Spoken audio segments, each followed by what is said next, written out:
At 6:14, the tram board at Old Quay predicted an eastbound arrival at Platform C, even though Platform C had been demolished 2 weeks earlier and fenced off with occupation barriers. At 6:19, a home oxygen unit in the Riverside block sent a refill request to North District, a part of the city that had been under flood closure since the first week of the war. At 6:23, the inventory scanner in St. Bridget Municipal routed pediatric antibiotics to Bay 4, a storage cage the hospital had welded shut after shrapnel took out the lock motors. On their own, they looked like the usual residue of a city forced to keep working under foreign software and exhausted people. A wrong platform, a bad address, a stale warehouse tag, the kind of errors that produce complaints, not theories. Comment: where you're watching from and what time it is for you right now. Imara Holt saw the antibiotics first because she was already late, and because late things found her more easily than on-time things did. She ran hospital logistics on the lower floors of St. Bridget, which meant she spent most of her day between scanners, freight carts, and people who believed supply rooms produced material out of moral duty. She was 31, living on reduced civilian rations and trying to keep her father's oxygen service uninterrupted, while the Occupation Authority kept changing the approved vendor list every few days. The Bay 4 alert flashed 3 times on her handheld. She knew Bay 4 was dead. She had signed the closure herself. Still, the system insisted that the antibiotics had reached an active destination and were waiting for nurse pickup. She swore under her breath, overrode the assignment, and sent the crate to Bay 2 with a manual pediatric priority flag so the software would stop trying to optimize around her. That flag mattered more than she knew. At the time, it was just another act of daily friction, the kind that kept small departments functioning after policy people had gone home. 2 districts west, Neralos was staring at a grid map that showed power flowing into a line he had disconnected himself 3 days earlier. Neral worked municipal load supervision for the Occupation Administration, which sounded larger than it was. In practice, he spent most mornings denying maintenance requests and trying to keep the city from darkening in patterns that looked political. The deadline fed a row of old civil defense masts on the upper rooftops near the detention quarter. They had no legal function under the new administration, no licensed customer devices, and no reason to be drawing 6 kilowatts in pulses every 12 minutes. His first explanation was the sensible one. Faulty metering was common after forced integration. Human wiring maps used local names. Occupation grid software wanted district objects, zone authorities, and standardized load classes. Neral saw the pulses but filed them under meter recursion, the polite term for electronic behavior no department wanted to claim. At 11:07, Imara's father called from Riverside and said his oxygen service tablet had just moved his refill slot to the detention quarter.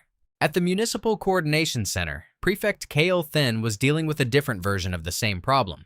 His entire job had been reduced to one metric the high command liked to call continuity. If trams ran, clinics opened, food queues moved, and public complaints stayed beneath a certain threshold, then the city counted as pacified. Kale had learned quickly that pacified meant still useful.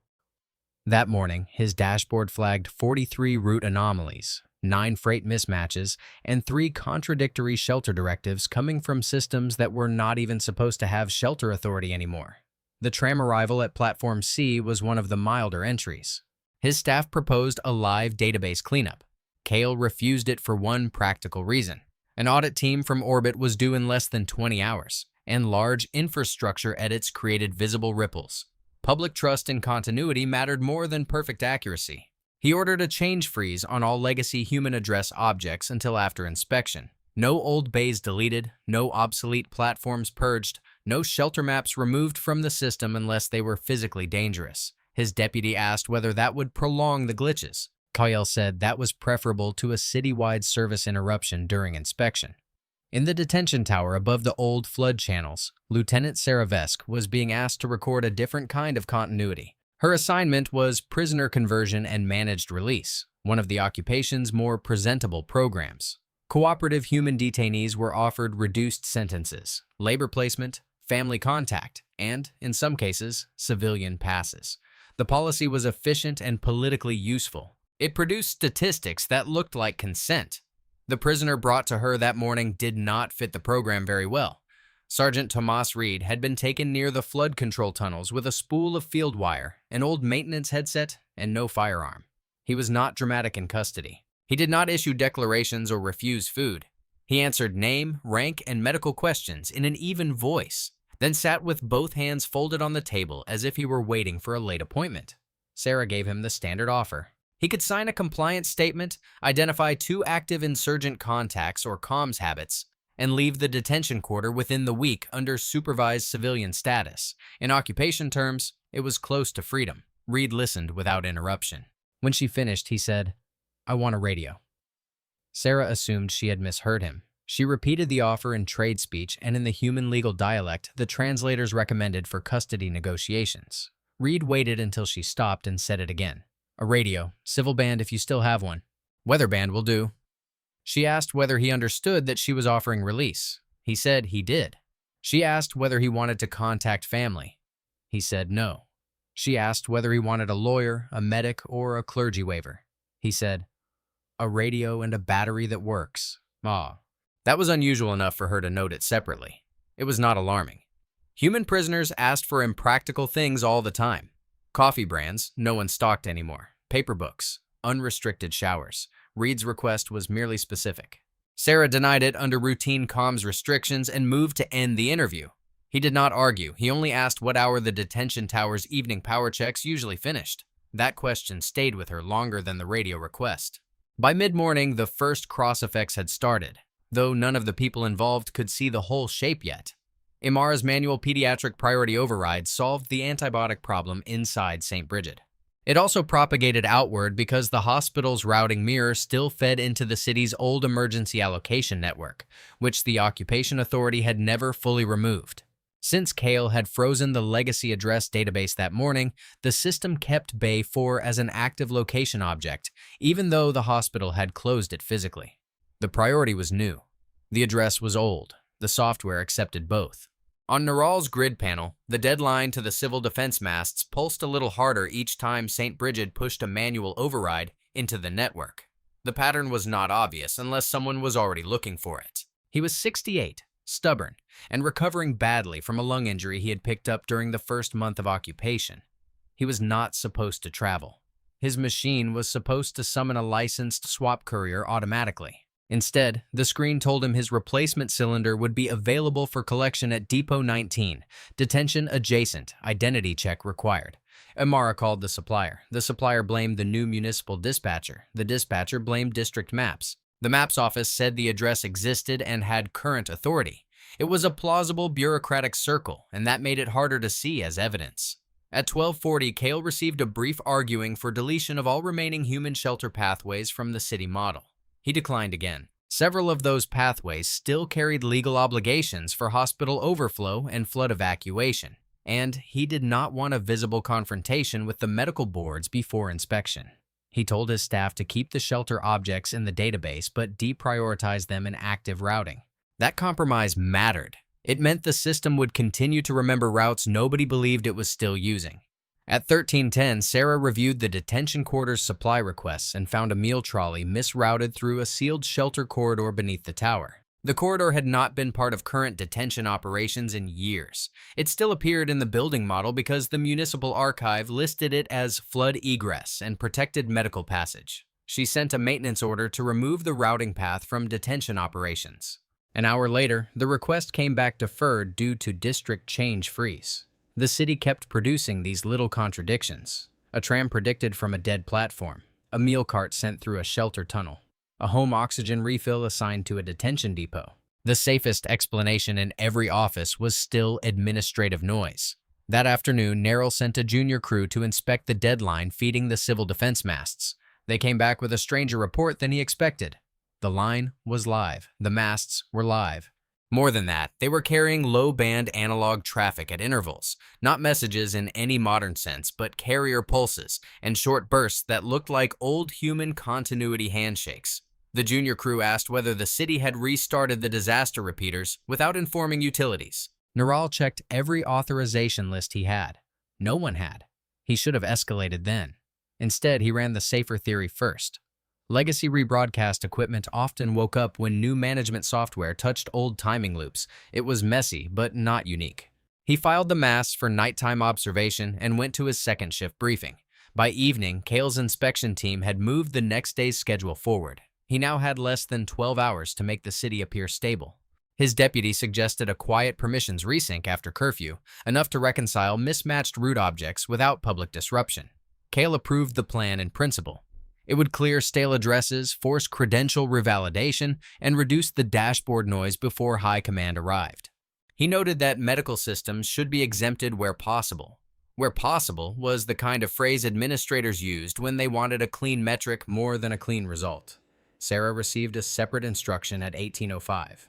Human cooperation cases were to be handled with more visible flexibility during inspection week. High command liked small symbols of confidence. A supervised personal item, if non-strategic, could be authorized for a compliant prisoner to demonstrate administrative control. Reed's file had already been marked potentially convertible.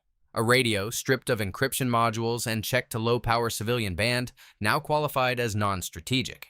She read the order twice, then looked again at the prisoner's request time, the tower's power check schedule, and the building schematic showing the old shelter corridor and the rooftop mast spine running almost directly above the interview wing. When she had Reed brought back in, he looked tired rather than hopeful. That annoyed her more than gratitude would have. She told him the request had been conditionally approved. Low power, supervised use, no coded traffic, no private channels. He listened carefully, then asked one more question. What time is evening check complete in this building now? Sarah gave him the answer before deciding whether she should. 1840, if engineering doesn't slip. Reed nodded once. That's fine, he said. From the lower freight dock at St. Bridget, Imara watched another scanner send 2 oxygen canisters toward Bay 4, the sealed cage the system still thought was active. From the utility office, Nerl watched the deadline to the civil defense mast draw a clean pulse at exactly 1841.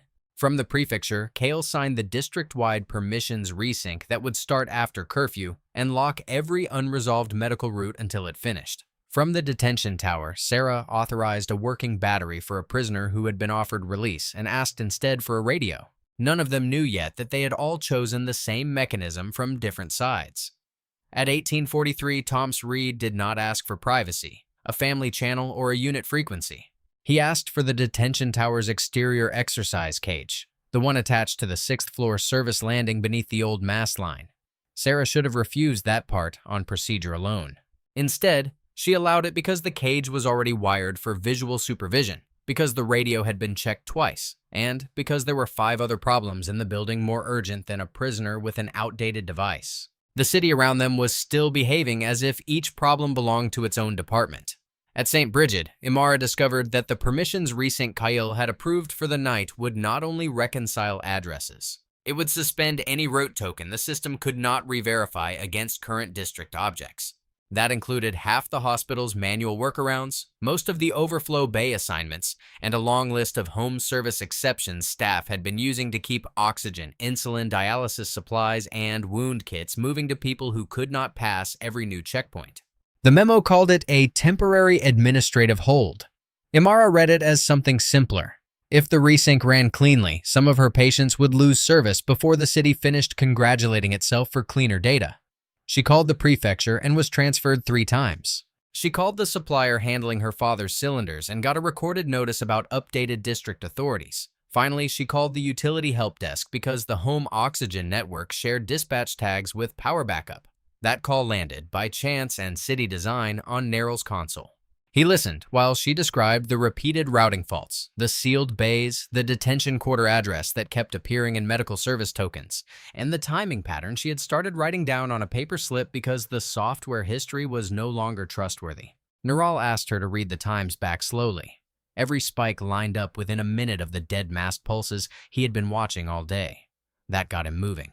He went back through the log archive and found the same shape everywhere. When the old masts pulsed, the city's mismatched assignments increased. The content of the error changed by department, but the structure stayed the same. A new priority attached itself to an older address. A fresh credential inherited a retired location. A current load settled into a disconnected line. Nerl pulled raw replication traces from the continuity layer and saw what the higher software had been hiding with friendly labels. The system kept the newest priority tag and the previous location object whenever the legacy repeaters slipped inside a narrow handoff interval. That was enough to explain the day. Pediatric priority, Bay 4, oxygen refill, detention depot, tram arrival, platform C. The city was not inventing random mistakes. It was keeping two pieces of truth from different moments and treating them as one instruction. He sent an urgent note to Kale, then went directly to the prefecture because he no longer trusted notes. Kale absorbed the technical explanation faster than he liked. He had spent months insisting that continuity meant order, and now the most stable-looking part of his city turned out to depend on a legacy human repeater mesh the occupation authority had never fully mapped because it had seemed too provincial to matter. Worse, the repeater mesh was braided through hospitals, flood routes, shelter corridors, rail alerts, and backup identity checks. Shutting it down immediately would reduce the anomalies. It would also tear out half the unofficial structure people had been relying on to survive. He asked the only question administrators ask first when a failure becomes systemic. "How visible is this?" Neril answered honestly. "It depends what you do next." Kale's first instinct was to contain the problem politically. He ordered the resync to proceed on schedule, the legacy masts isolated in stages, and all non-essential exemptions revoked before inspection. Neural objected that the masts were not non-essential if hospitals and home oxygen dispatches were still falling through them. Kyle said they could not present a city to high command that routed medicine to sealed cages and detainee depots. Neural said that was already the city they had. Kale ended the discussion by invoking command authority. It was a rational order inside his priorities. It was also wrong in the way institutional decisions become wrong when they are too clean for the system beneath them. By then, Sarah was beginning to understand that Reed had not asked for communication. He had asked for position. She stood outside the exercise cage while he checked the radio's tuning wheel with practiced, almost indifferent fingers. He did not search for a station. He did not speak into the handset. He listened to the noise floor, changed bands, then looked up once toward the mast housing above the tower and once toward the city, where the curfew lights were beginning to come on in blocks. "Who told you this building still had line authority?" she asked. "No one," he said. "That is not a useful answer. It's a detention tower built on the old flood exchange," he said. "Cities don't move the shelter spine if they can help it." That was the first time he had offered information without bargaining for it. Sarah took it seriously. She asked what he intended to do with the radio. He told her the truth in pieces. Not enough to sound theatrical, enough to be operational. The occupation software had absorbed the city's continuity layer because it needed a fast local backbone. The fast local backbone had been built by humans for evacuation, medical passage, and flood control. The two systems did not rank people the same way. If the masts replicated a live priority during the wrong handoff interval, the city could inherit the wrong kind of urgency in the wrong places. "You keep saying wrong," Sarah said. "For your side," Reed answered. That was when she finally understood why freedom had not interested him. Outside the tower, he would be one more controlled civilian under curfew. Inside it, beneath the mast spine and above the old shelter exchange, he sat at one of the few locations in the city where a low-power analog transmission could still enter the legacy mesh before the continuity layer translated it into something else. Imara reached Riverside shortly after 1900 with 2 borrowed oxygen canisters in the back of a hospital utility cart and a forged night transfer note in her pocket. She had not planned to break curfew. She had planned to get her father through one more night before the resync erased half the exemptions she depended on. That same motive was moving people all over the city by then. Nurses printing manual passes before software revoked them. Tram operators keeping old route sheets in drawers. Warehouse clerks pushing essential freight through while the scanners still mostly agreed with them. Ordinary people were preparing for the system to get tidier. That preparation would become the system's problem. At 1912, Neural made his own deviation from protocol. Instead of opening the isolation breakers on the old masts, he set them to monitor and delay. He told his deputy the reason was patient safety, which was true, and omitted the rest, which was that he wanted to see one full replication cycle with the timing intervals exposed. If the handoff interval mattered as much as it seemed to, cutting power mid-cycle could scramble whatever medical and transport authorities were still riding the legacy mesh. That was not caution in the abstract. It was a judgment call by a tired utilities supervisor who had spent too long learning the cost of clean shutdowns. At 1920, Kale's resync began district by district. The first visible effect was not dramatic. Delivery permits turned gray. Tram boards reverted to limited service. Several checkpoint kiosks asked for renewed biometric confirmation even from registered workers. Then the old shelter objects started fighting back through the continuity layer because the resync was current and the legacy mesh was not, and Neural had left the masts live long enough for both to keep arguing. St. Brigid's emergency stairwells relabeled themselves as protected medical corridors. Two sealed flood doors beneath the detention quarter unlocked because the city still knew them as shelter access. Cargo lifts at the river depot woke up under evacuation authority. Platform C at Old Quay, the one that did not exist anymore, flashed active and pulled two response teams toward empty barricades. The latest priority in the previous address, over and over again, across a city no one had fully described to itself in years. Sarah saw the tower lights change one floor below her. Reed heard them and lifted the radio. He still did not speak. He held the transmitter keyed open for 4 seconds, released, waited, and did it again. The sound was almost nothing, just carrier and timing. On the third burst, he added a short shelter preamble that every old municipal repeater in the city had once been built to privilege above ordinary traffic. Sarah knew it from archive briefings. Reed knew it from growing up under human civil defense drills. The radio was dumb. That was the point. It did not encrypt. It did not negotiate authority. It simply entered the wrong layer of the city at the wrong moment and let the two systems disagree at full strength. Nero watched the mass load rise and saw the handoff interval go unstable across 3 districts at once. He could still have cut power. Instead, he held the delay because the hospitals were mid-transfer, the home oxygen network was mid-refresh, and the city was already rolling into a state no breaker would stop cleanly. Kyle ordered an immediate suspension of the resync, but by then suspension had become only one more instruction competing for inheritance. Response drones took current deployment priority and previous map objects, which sent several of them to shelter platforms, flood stairs, and retired checkpoint stations. Medical corridors outranked custody in the old human model, so the detention quarter's lower block doors released to evacuation mode. St. Brigid's protected routes opened all the way to the river tram cut. Cargo scanners recognized hospital seals on carts that had never been intended for hospital movement. Imara felt the change before she understood it. Her forged transfer note turned valid at 3 separate checkpoints without being scanned. Her father's oxygen app refreshed and replaced the detention depot address with a citywide medical movement code that had not been in use since before the occupation. Across the hospital network, families carrying children and portable concentrators began moving because doors that had been closed all month were suddenly acting like public shelter routes again. That was the human part of the event, and it was not chaotic at first. It was practical. People followed arrows they remembered from flood drills and blackout years. Nurses moved patients where the signs now pointed. Tram staff reopened tunnel platforms when the boards activated them. Warehouse hands sent food and cylinders toward any route labeled protected. They were not participating in a coordinated uprising in their own minds. They were making the best use of a city that had, for 1 hour, started prioritizing human survival the way it had been designed to do before the occupation grafted itself onto the control layer. The larger consequence arrived because those same routes and priorities intersected with occupation systems that depended on the city remaining legible. At the river depot, evacuation authority opened bonded freight gates and overrode the normal armed custody lockouts. Port workers moved medical supplies first because that was the code they saw.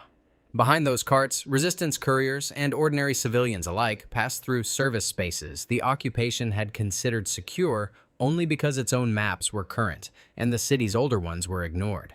At the detention quarter, non-combatant detainees were moved into flood shelters because custody had momentarily inherited shelter status. At Old Quay, security teams lost 20 minutes chasing transit ghosts toward a platform that existed in software but not in concrete. No single decision liberated the city that night. The city changed state because too many reasonable decisions converged under one technical property. Imara kept manual medical exceptions alive. Neural kept the masts powered. Kale froze obsolete objects in place and then forced a resync through them. Sarah allowed a supervised radio in the one tower where a simple carrier could still touch the shelter spine. Reed did not ask for freedom because freedom would have made him smaller than the system. He asked for a radio because the city was bigger.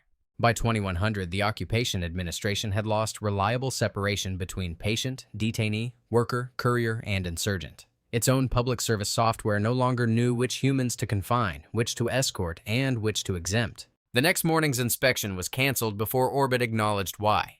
Within 3 days, the detention quarter had been emptied. The river depot was operating under local committees instead of occupation dispatch, and Cale's continuity index had ceased to exist as a meaningful number.